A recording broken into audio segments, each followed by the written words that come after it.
ധർമ്മസ്ഥലയിൽ പോലീസിന്റെ ഗുരുതര വീഴ്ചകൾ വ്യക്തമാക്കുന്ന നിർണായക വിവരം പുറത്ത്. അസ്വാഭാവിക മരണങ്ങളുടെ രേഖകൾ നശിപ്പിച്ചെന്ന് പോലീസ് പറയുന്നു. 2000 മുതൽ 2015 വരെയുള്ള അസ്വാഭാവിക മരണങ്ങളുടെ രേഖകളാണ് നശിപ്പിച്ചത്. വിവരാവകാശ പ്രകാരമുള്ള ചോദ്യത്തിനാണ് മറുപടി. മുഹമ്മദ് റഹീസ് ധർമ്മസ്ഥലയിൽ നിന്ന് വിശദാംശങ്ങളുമായി. മുഹമ്മദ് റഹീസ്, ഇത് ഈ അന്വേഷണത്തിൽ ഏതെങ്കിലും തരത്തിൽ തിരിച്ചടിയാകുമോ? അന്വേഷണ സംഘത്തിന് ഇതിന്റെ വിശദമായ രേഖകളൊക്കെ ഉണ്ടോ?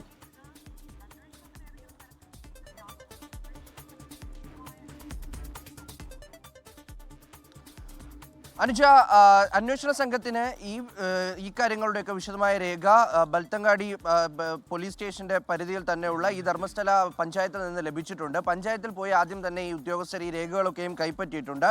എന്നാൽ പോലീസിന്റെ പക്കൽ ഈ ഒരു ഡേറ്റ ഇല്ല എന്ന് പറയുമ്പോൾ അത് തീർച്ചയായിട്ടും അതൊരു അസ്വാഭാവികമായിട്ടുള്ള കാര്യമാണ്.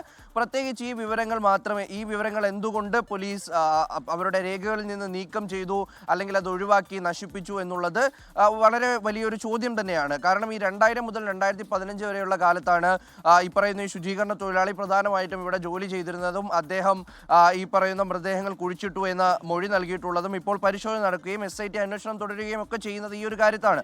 അപ്പോൾ ആ ഒരു 2000 മുതൽ 2015 വരെയുള്ള രേഖകൾ എന്തുകൊണ്ട് ഇത്ര തിടുക്കപ്പെട്ട് പോലീസ് നീക്കം ചെയ്തു അല്ലെങ്കിൽ നശിപ്പിച്ചു എന്നുള്ളത് പ്രബലമായിട്ടുള്ള ഒരു ചോദ്യമാണ്. അത് വളരെ പ്രസക്തവുമാണ്. 2023 നവംബറിലാണ് ഈ രേഖകളൊക്കെയും പോലീസ് നശിപ്പിച്ചത്. അതായത് ഒരു 8 വർഷം കൂടി കഴിഞ്ഞപ്പോൾ ആ രേഖകൾ പഴയ രേഖകളാണ്, അല്ലെങ്കിൽ 20 വർഷം മുമ്പ് വരെയുള്ള രേഖകളൊക്കെയും അതിലുണ്ട്, അതുകൊണ്ട് അത് നശിപ്പിക്കുന്നു എന്ന് കോടതിയെ സമീപിച്ചുകൊണ്ട് കൃത്യമായ രീതിയിലാണ് അത് നശിപ്പിച്ചത് എന്ന് ബൽത്തങ്കാടി പോലീസ് പറയുന്നുണ്ട്. കാരണം ഈ ധർമ്മസ്ഥല പോലീസ് സ്റ്റേഷനും ഒക്കെ പിന്നീട് വന്നിട്ടുണ്ട്. എന്നിരുന്നാലും അസ്വാഭാവിക മരണങ്ങളുടെ പട്ടികയിൽ ഏറ്റവും കൂടുതൽ ഈ കർണാടകയെ സംബന്ധിച്ച് തന്നെ അസ്വാഭാവിക മരണങ്ങൾ ഏറ്റവും കൂടുതൽ റിപ്പോർട്ട് ചെയ്യപ്പെട്ട ഒരു സ്റ്റേഷൻ പരിധിയാണ് ഈ ബൽത്തങ്കാടി പോലീസ് സ്റ്റേഷൻ. ഇപ്പോൾ അത് ധർമ്മസ്ഥല പോലീസ് സ്റ്റേഷനായി മാറിയിട്ടുണ്ട്. അപ്പോഴും ഈ എന്തുകൊണ്ടാണ് 20 വർഷത്തെ രേഖകൾ ഒരുമിച്ച് നശിപ്പിച്ചത് എന്നുള്ള ചോദ്യം പ്രസക്തമാണ്. ഇത് ഈ ആക്ഷൻ കമ്മിറ്റിയും ഒപ്പം തന്നെ അഭിഭാഷകരും അദ്ദേഹത്തോട് ചേർന്ന് നിൽക്കുന്നവരും ഒക്കെ പറയുന്നത് പ്രധാനമായിട്ടും തെളിവുകൾ നശിപ്പിക്കാൻ വേണ്ടിയിട്ടാണ്, അന്വേഷണം എത്താതിരിക്കാൻ വേണ്ടിയിട്ടാണ്, അന്വേഷണത്തിന് ബുദ്ധിമുട്ടുണ്ടാകാൻ വേണ്ടിയിട്ടൊക്കെയാണ് ഇത്തരത്തിൽ രേഖകൾ നശിപ്പിച്ചതാണ് എന്നാണ് ഒരു വിഭാഗത്തിന്റെ മറുപടി. എന്നാൽ പോലീസ് പറയുന്നത് തങ്ങൾ നിയമാനുസൃതം കോടതിയെ സമീപിച്ച് കൃത്യമായി കാര്യങ്ങൾ ധരിപ്പിച്ച ശേഷമാണ് ഇത്തരത്തിലൊരു രേഖകളൊക്കെ നശിപ്പിച്ചത് എന്ന് പോലീസും പറയുന്നുണ്ട്.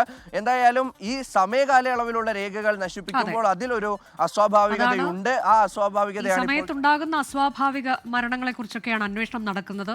ആ രേഖകളൊക്കെ നശിപ്പിച്ചിട്ടുണ്ട് പോലീസ് എന്ന വിവരം വരുന്നു. അന്വേഷണ സംഘം പഞ്ചായത്തിൽ നിന്ന് ഈ രേഖകളൊക്കെ ഇതിനോടകം തന്നെ ശേഖരിച്ചിട്ടുണ്ട് എന്നും മുഹമ്മദ് റഹീസ് അറിയിക്കുന്നു.